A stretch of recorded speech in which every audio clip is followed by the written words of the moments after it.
Okay, well, thank you very much. Ito po si Nico Fabian. Nandito naman po sa programa natin, Nick Talk, The Real Talk with Nico. And today is December 18 na, no? And before going any further, I would like to greet a pleasant and a happy birthday to ang anak ko po si Jetty Fabian nasa Saudi Arabia. I would like to greet her a happy birthday. God bless you and all the best. All the best sa iyo. Alright, ngayon, I also want to greet magandang araw sa ating lahat po, ang mga followers, ang mga kaibigan, kababayan, kapatid ko po dito sa Malaysia who are working legally and residing legally dito po sa Malaysia, particularly dito sa Sabah. Huwag natin kalimutan ang mga overseas Filipino workers sa iba-ibang parte ng mundo. And of course, ang mga kapatid, kababayan na kaibigan natin po dyan sa Pilipinas. 7 more days na lang and we are going to celebrate the 2025 Christmas po. Are we ready with 500 Noche Buena budget or kulang ba yan? Kulang ba yan? Medyo nasaktan, na insulto ang mga Filipinos when the Department of Trade and Industry, the Secretary, si Secretary Cristina Roque, last month ba yun or early this month, mentioned na pwede na daw yun po 500 budget para sa Noche Buena for a family of 4. And sana lang po ang DTI, no? According to my kapatid, kababayan, kaibigan natin dito po sa Malaysia, sabi niya po or sabi namin, sana ang DTI po, no? They will personally go to mga supermarkets ngayon and see for themselves kung itong 500 pesos budget para sa Noche Buena o Noche Buena po, kasya na yun po. And anyway, sige lang po, yun ang sinabi ninyo po. And karamihan ng mga Filipinos, we don't believe what you are saying. In fact, on the contrary, what we are saying, you insulted us, ang mga Filipinos, particularly, kagaya natin po ang mga ordinaryong Filipino. Siguro sa mga magnanakaw, yun ang nakaw ng pera ng taong bayan, by the trillions po, no? Siguro happy na happy sila ngayon po and they will enjoy ang Christmas nila. And 100%, maybe if not all of them, majority of them will be celebrating Christmas together with their family.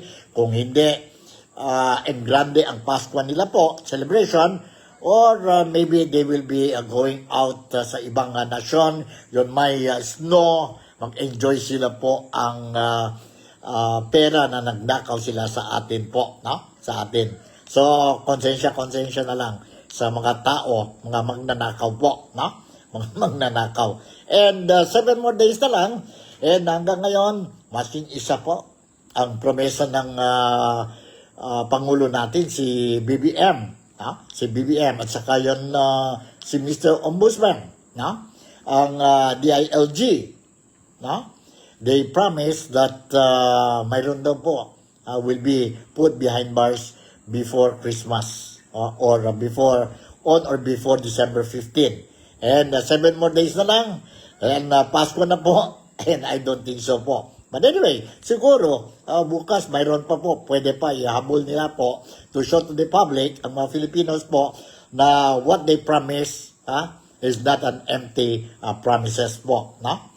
Let's see kung mayroon pa po last minute, 11 hour po, they are going to put behind bars, maskin isa lang, ang hingi namin maskin isa lang, no? Senador ba, congressman ba, no? We will see kung they will be celebrating Christmas behind bars. Yon lang po. Let's see. And today, we are going to touch a little bit, dalawang topic lang ito. One topic is tungkol sa bicameral conference ng Budget 2026 na tapos na po. Ang discussions, ang mga mainit na discussion nila po sa bicameral conference since early this week, Monday, hanggang ngayon po, hanggang today. No? Kasi natapos ang bicameral meeting nila, na conclude na sila po only at 2 p.m. This morning. Since last night hanggang this morning po. And karamihan ng mga Filipinos, based on what we heard from national media, mga commentators natin po, no? And mga statements made by some government officials, including politicians, they said matindi na po ang drama dyan po sa camera, no? Sa BICAM, no? Matindi ang drama po. Mayroong mga senador galit na galit, and hindi daw pwede po, no? Mga insertions, hindi, we will not allow insertions. And itong mga departments po, mga last minute insertions nila or amendments po, hindi daw dapat ma-entertain ang BICAM. Dapat daw itong mga ano po, dapat natapos na yan po sa committee level pa lang po. Committee level pa lang. Pero sa BICAM, hindi daw pwede po. But at the end of the day, ano nangyari po? Approve lahat. Approve lahat daw. So, mga Filipinos po, they are not happy of ang resulta ng BICAM. Although, maganda yun po kasi this is the first time ang BICAM conference was open to the public. In other words, nasa TV sila po, and ang media managed to cover it, and we managed to see kung paano nagawa ang BICAM conference. Hindi kagaya noon, no? Sekreto lahat po. And because of this secreto nila sa BICAM po, lumabas na po ang katotohanan dyan po sa 2025 national budget, wherein lumabas na po ang flood control project anomalous deals, and it involved taxpayers' money amounting to more than 1 trillion pesos po, no? More than 1 trillion pesos. And lahat mga Filipinos po hoping that the 2026 budget, sana lang po, there will be no repetition. But apparently po, nakita natin po sa 2026 budget, which they passed this morning, maraming ayuda po. Maganda din yung mga ayuda po, no? But, na-contradict sila ang mga earlier statements nila. Later on, I'm going to share with you po ang report. Ang report ni Idol Ted Filon and si DJ Shasha. I will not touch more on this thing kasi medyo na-frustrate din ako po what happened. I was expecting something different po, but unfortunately, parang parehas din ano nangyari. So I will be sharing with you ang video clips ni Ted Filon and DJ Shasha wherein they reported ano nangyari po dyan po sa BICAM, no? Sa BICAM.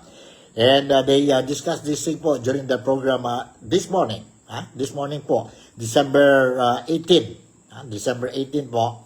And you will, I will share with you itong video clip. The other issue that I'm going to touch now is tungkol sa nakarma ba ang ICC, International Criminal Court. Dahil po, ang Russia mismo po, ang korte ng Russia, they made a decision and issued a warrant of arrest ang mga ICC officials po. 9 of them. 1 is a prosecutor and 8 ang judges po. So, ganito yung nangyari po. No? Karma ba yun o hindi? And at the same time, ang United States of America under the leadership of President Donald Trump, no? Nag-froze na ang mga bank account ng mga opisyales ng ICC, International Criminal Court po. And nagreklamo din po, kagaya ni Judge Coranza ba yan? Judge Coranza po, nag-complain talaga siya po. And ano kaya po? What will be the outcome? Wala na silang pera to pay their electricity bills, water bills, ang sweldo ng mga tao nila po. And will it come up to mag-release na whatever mga inmates dyan po sa ICC detention center? That includes our former president, si President Rodrigo Roa Duterte. Let's see po what will happen po. In the meantime, I'm just sharing you itong mga latest updates tungkol sa ICC, and at the same time tungkol dyan po sa BICAM conference natin, which many, that includes ang mga Filipinos dito sa Sabah po, sabi namin po, matindi ang drama sa bicameral conference po, no? Bicameral conference. Sabi pa, there is a senador, sabi niya, kaya sa eskwelahan natin, no? Finish or unfinished, pass the paper. And once mag-check na yung paper ang teacher, no? Hindi na pwede magsabi ang estudyante, ay ma'am, may mali pala ako dyan sa answer ko. Ma'am, can I change my answer? Kasi ito pala ang dapat ang nagsulat ko sa answer ko. Sa BICAM, nangyari yun po. Nangyari yun. But anyway, sige lang. I will share with you itong video clip. To start with po, nandito po ang video clip that I'm going to share with you tungkol sa saan ito? Sandali tungkol sa saan tayo mag-umpisa? Mag-umpisa ba tayo dito sa ano ito? ICC? ICC po. Nandito ang reaction ni Carvanza ba yan? Na Judge Carvanza? Nandito po, let's watch and listen to this po.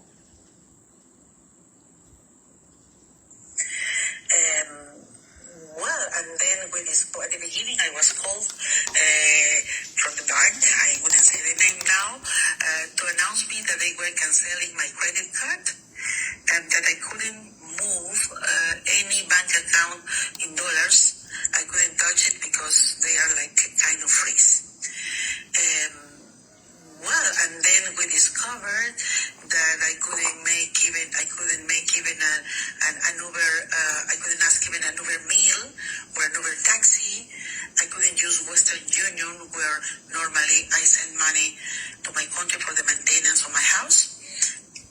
Simply, Western Union has freezed my money without any explanation. They don't receive calls. They don't say nothing. Simply, it's done. But the most interesting thing or terrible thing here is that the sanctions are not only against us, the judges, for our job, but against our families. In my case, they affected also my daughter's visa. I have a daughter who is a high-level professional also, and they sent an email to her saying that prudently they have canceled her visa without any explanation. So the United States, so preventing her to go in for some capacity building, giving conferences or making business in United States. Isang ICC judge na nagbasura sa interim release ni dating Pangulong Rodrigo Duterte ang nagsabing naapektuhan siya ng US sanctions laban sa ICC matapos ma-freeze ang kanyang bank accounts at mawalan ng access sa basic financial services.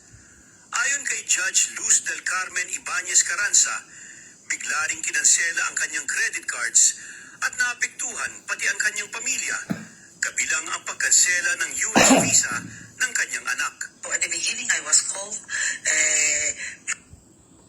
Yan po, si Judge Carranza, she's the one who made the decision na not to grant ang interim appeal, interim release of Rodrigo Roa Duterte o si Tatay Digong po. Hindi siya nag-allow ang bail. Kung sa Pilipinas yan po, tawag natin bail. Ang interim release appeal made by the council ni Tatay Digong po. Kasi because of old age, nahirapan na siya po, siya lang mag-isa sa detention center. He needs somebody to help him sa medication and everything po. But ito si Judge Carbanza nag-announce na they did not allow this thing. They dropped ang appeal ni Tatay Digong. Ano ba ito? Karma ba ito? Karma. Ang United States of America, nag-froze ang accounts nila po. And ito na, sabi niya, without explanations, nag-froze na ang accounts niya. And she finds it very difficult now even to order for Uber food. ang lunch niya po, no? Or Uber car, no? And to pay sa Western Union po, hindi din pwede po to pay ang mga bills niya po which she regularly send para sa expenses ng bahay niya po sa lugar nila po. Sa Peru yata ito si si Carbanza, Carbanza from Peru. And affected din po ang visa ng anak niya po, ang anak niya po. Ang Russia naman, what they did is ang Russian court decided na mag-file cases against itong si Candid po, no? Si Khan, Prosecutor Khan po, and they issued a warrant of arrest kay Candid, no? At saka ang mga miyembro, officials ng ICC, International Criminal Court. Dahil po, itong ICC, they are the ones who also included as may kaso daw po sa kanila ang Russian President si Putin, no? Itong kaso on kagaya ni Tatay Digong po, no? Tatay Digong, crime against humanity sa gera dyan po between Ukraine and Russia, no? And they also kagaya din sa United States of America, they don't want because gusto din ang ICI pag magbaba si President Donald Trump, there is a big possibility baka itong ICC will file case against Donald Trump, President Donald Trump po. And come to think of it, ang Russia, ang United States of America is not a member of the ICC. Nag-withdraw sila po. And for your information, mga kababayan ko po, ang biggest donors, contributors, financial donors dyan po sa ICC is ang United States of America. And yet, they also want that to investigate and itong sa Israel po, no? So medyo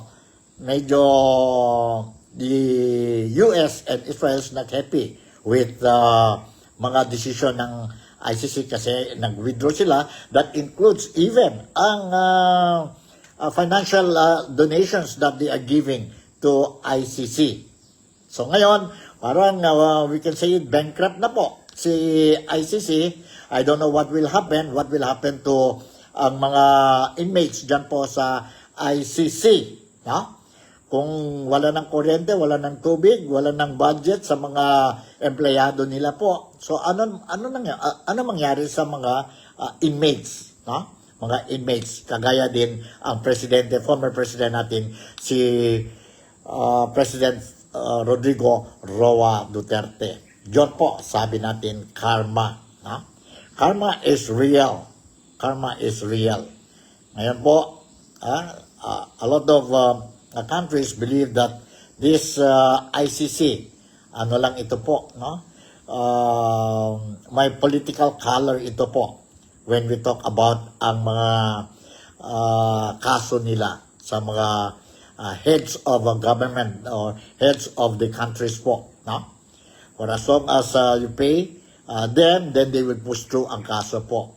May mga haka-haka naman po ang tanong-tanong ng mga Filipinos na ano nangyari, kung totoo. Hindi, I'm not saying totoo ito, no? Kung totoo po, ginamit ang pera si BBM po to make sure that Tatay Digong will be sent to ICC, under the custody of ICC po, magkano ang pera na bigay sila sa ICC. And kung sakali, ngayon, frozen na ang mga accounts ng mga prosecutor at saka judges po. Sayang ang pera. And saan galing daw ang pera nagbayad? Reported din po. I'm not saying nagbayad. Reported din nagbayad sa ICC.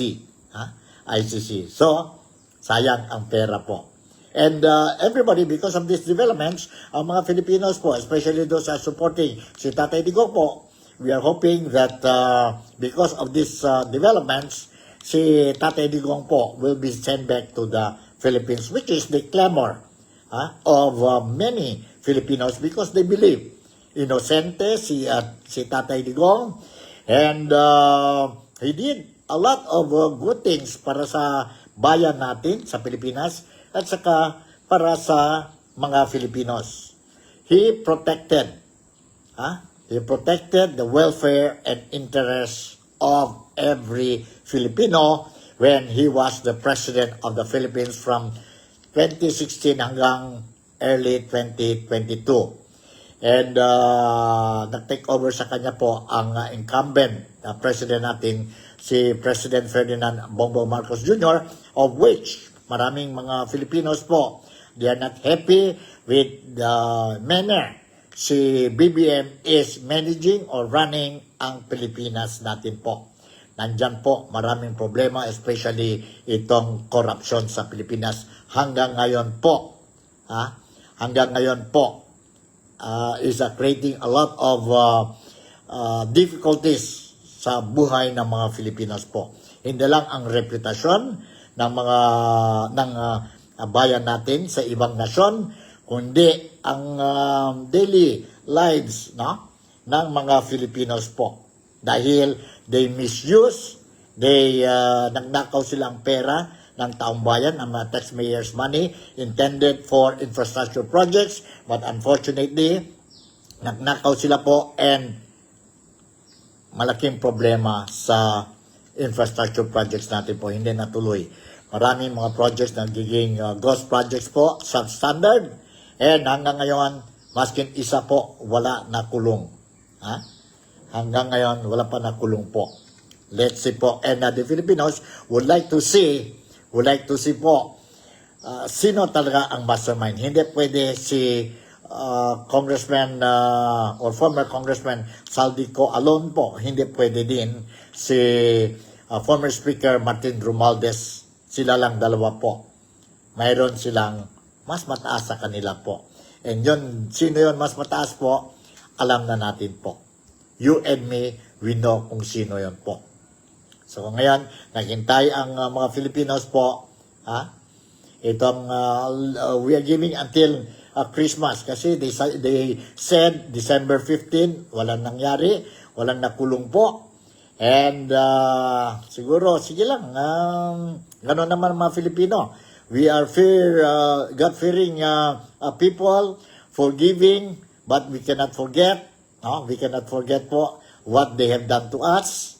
And we are willing to wait until 2025 or December 25 po. Kasi pagod na tayo. Every now and then, repeated the empty promises na lang po coming from the administration of Marcos. Hindi lang mismo sa bunganga ng presidente natin, but also sa mga tao niya po dyan sa posisyon ng gobyerno. Grabe na po. Grabe na ang sitwasyon sa Pilipinas.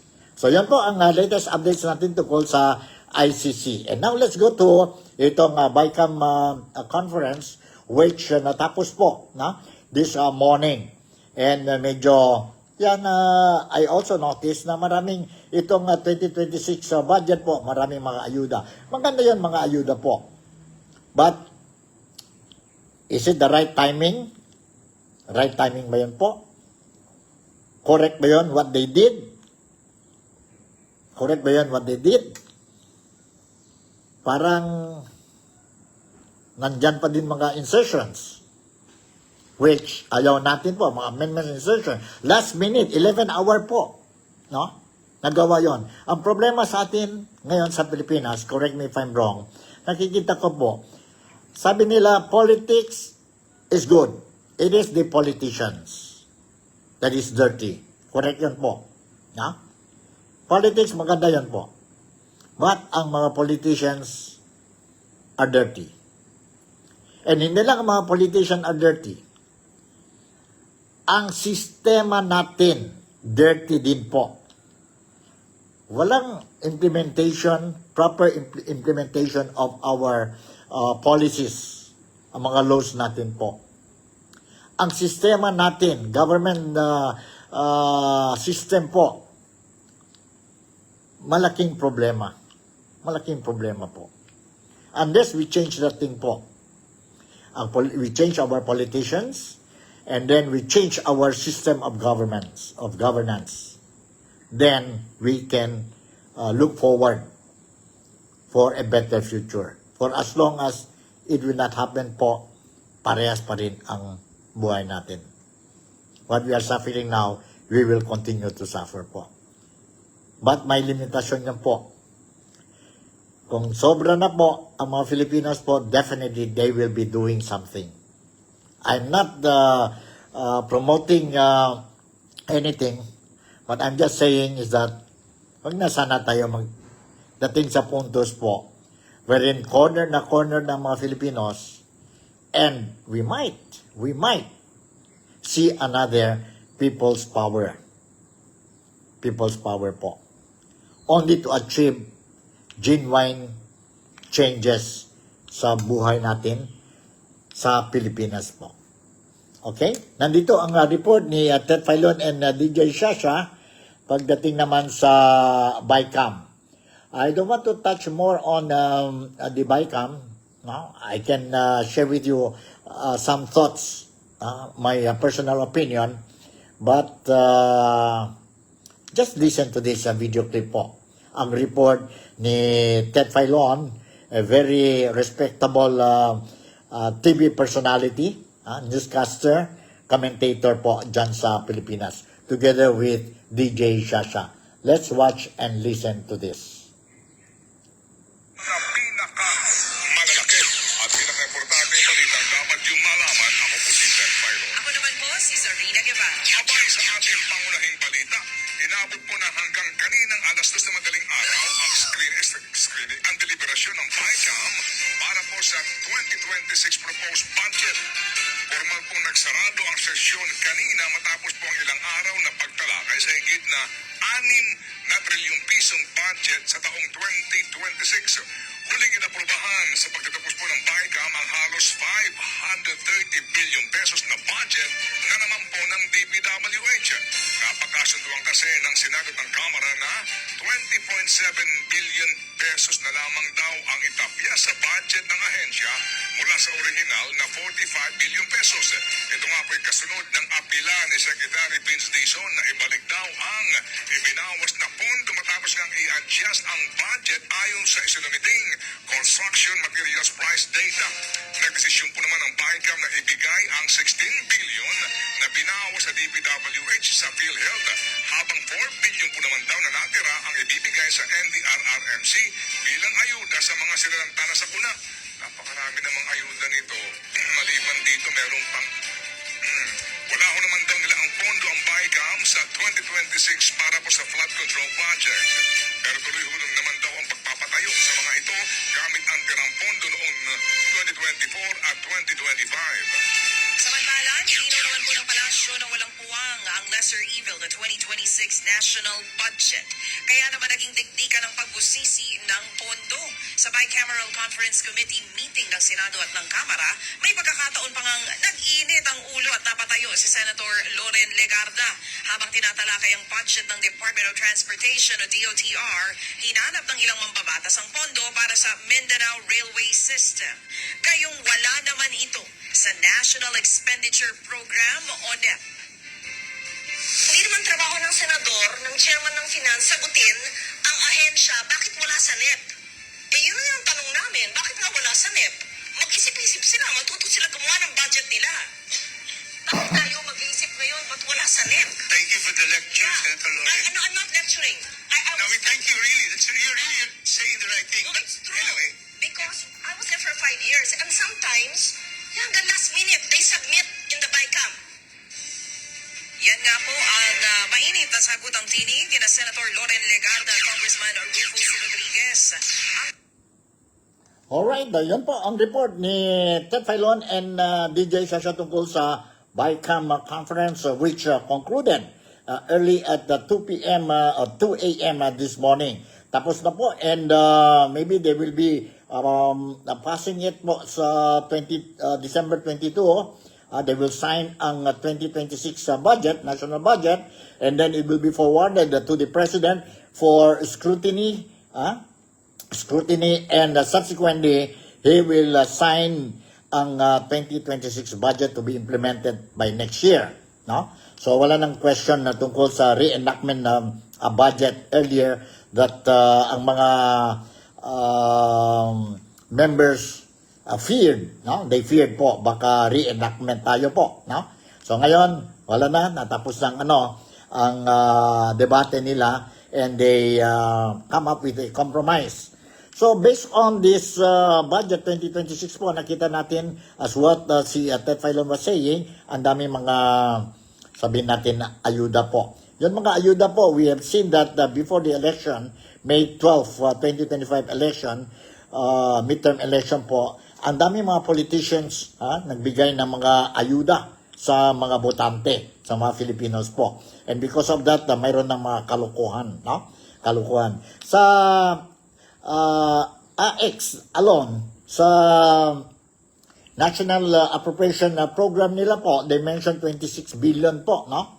Yon ang Kongreso, they mentioned ang Department of or DSWD, Department of Social Welfare and Development. But last minute, the insertions or amendments po, no, which people were saying that dapat po, kasi BICAM is between the Congress and Senado na lang po, hindi na pwede mga department heads to come in and insert ang mga sabihin natin amendments, no?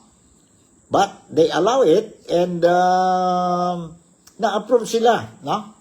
Kaninang umaga, when they approve ang budget, they approve something like 63 billion po. From 23 or 27 billion sa NEP, and more than double, no?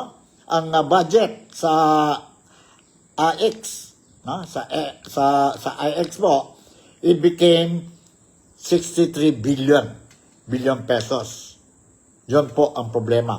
Ang problema dyan po, if we recall what happened before, mayroon yung mga sa barangay level po, itong mga ayuda, dapat financial assistance to be given sa mga tao po, let's say 10,000, no? Ang barangay officials po and some politicians, they will only give you half of it. Mayroon yung mga kaso lumabas po is that kung 5,000, nakuha na lang po ang recipient, 2,000 na lang po. And the 3,000 went to irresponsible, greedy barangay officials ka ba or politicians, local politicians. Diyan po ang problema. Diyan po sa mga ayuda. The ayuda itself is nice. No? So, funeral expenses, no? Ang cash assistance they are giving. And ngayon, sa budget, it was made clear po na hindi na dapat na guarantee letter coming from the politicians if they want any assistance sa X, no? Hindi na kailangan. The guarantee letter must come from the Department of Social Welfare, DSWD, para sa hospital, no? Or whoever will be receiving the payment po. Guarantee letter lang from DSWD, hindi na galing sa mga politicians. Because local politicians, they are using it po, no? Para sa kampanya nila, no? Because 3 years lang ang term nila. So, yon po ang problema. And as what I said, maganda yon po ayuda, especially ang Pilipinas, marami tayo, we are experiencing mga calamities, natural calamities, kagaya ng typhoon, earthquake, so forth and so on. And other man-made disasters po. And maganda yon mga ayuda. And the other thing I want to mention is yung para sa Department of Agriculture, yon I mentioned earlier na 8 billion pesos, no? Para sa farm to market road projects, no? Kontra talaga yon ang Senado early this week, but sa bandang huli po, they also approved ang 8 billion pesos para sa farm to market road projects po. Road projects. what happened? It was Secretary Dizon from the Department of Public Works Public Works and Highways who last minute naman po, nag-explain siya lang po na kailangan yon pera po dahil baka mahirapan sila mag-implement ang projects na kailangan ng mga tao po if they don't have this budget para sa 8 billion pesos para sa farm to market road projects. No? And mayroon pa yan na 45 billion slush ang Senado, but na-compromise, they also agreed to give. Not all, but a portion of it, and a portion, ang balance, was given to the PhilHealth. Sa Department of Health, para makatulong sa PhilHealth. Ganun ba yun ang yari? This is what I understand. Correct me if I'm wrong. So, yan po, ang sitwasyon dyan po sa bicameral conference po, no? Which concluded early this morning at 2 a.m. At 2 a.m. So, yun po ang latest developments natin tungkol sa sitwasyon dyan po sa Pilipinas. Let's see po what happened. Once again, I said, hanggang ngayon, 7 days na lang, Pasko na po. Hanggang ngayon, wala pa masking isa, senador ba, congressman ba, na put behind bars. Mayroon ng mga warrant of arrest. But hanggang sa warrant of arrest lang po. Saan na ang promesa ni BBM? Sana ang promesa ni BBM. He keep on giving promises po. Promises after promises. And wala ding nangyari. Tungkol naman sa ICC, ano ba ito? Karma ba ito? Or ano? And what will be the future of our former President Rodrigo Roa Duterte? So hanggang dito na lang po. Maraming salamat for making me a part of your day today. Masking paano, I hope I managed to give you some updates regarding sa Pilipinas po, what is happening sa Pilipinas, especially po sa mga kababayan, kaibigan, kapatid ko po dito sa Malaysia, particularly dito po sa Sabah. And of course, whatever news information that I shared with you dito sa programa po, it also goes to all ang mga followers natin dito po sa Nick Talk, The Real Talk with Nico, especially mga overseas Filipino workers kagaya namin dito sa Sabah. And of course, sa mga kaibigan natin, kapatid natin, kababayan natin dyan po sa Pilipinas. Ingat tayo. Malapit na ang Pasko. Next week na po. Prepare na tayo masking paano po for the coming of our Savior Jesus Christ. And of course, prepare tayo po for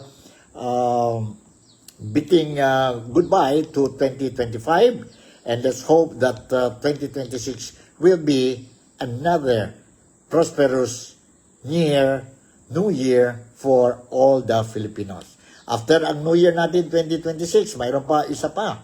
A New Year that we're going to celebrate, and this time it will be ang mga Chinese friends natin, kapatid natin po sa throughout the world. And we call it Chinese New Year.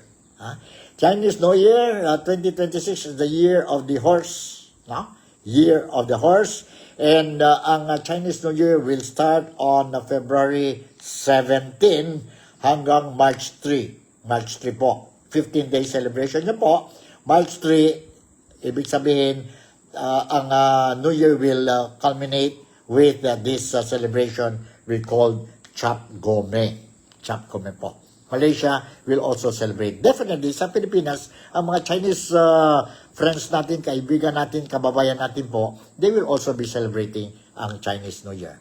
So with this, once again, I would like to say thank you very much for making me a part of your day today. Malaysia, the Philippines, Sabah, God bless us all, and I'll see you in my next episode. Ingat kayo. I love you all, and Godspeed.